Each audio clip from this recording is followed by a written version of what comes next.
ഭാരത് പരിയോജന പദ്ധതിയിൽ ഉൾപ്പെടുത്തി സംസ്ഥാനത്ത് നിർമ്മാണം ആരംഭിക്കുന്നതും പൂർത്തീകരിക്കുന്നതുമായ ദേശീയപാതകളുടെ ഉദ്ഘാടനം ഇന്ന് നടക്കും.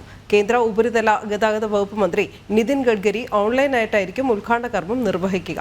കാസർഗോഡ് താളിപ്പടപ്പ് മൈതാനത്തിൽ വെച്ചാണ് പരിപാടി. 12ഓളം ദേശീയപാത പദ്ധതികളുടെ തറക്കല്ലിടൽ കർമ്മവും ഉദ്ഘാടനവുമാണ് കേന്ദ്രമന്ത്രി നിർവഹിക്കുന്നത്. 1464 കോടി രൂപയുടേതാണ് പദ്ധതി.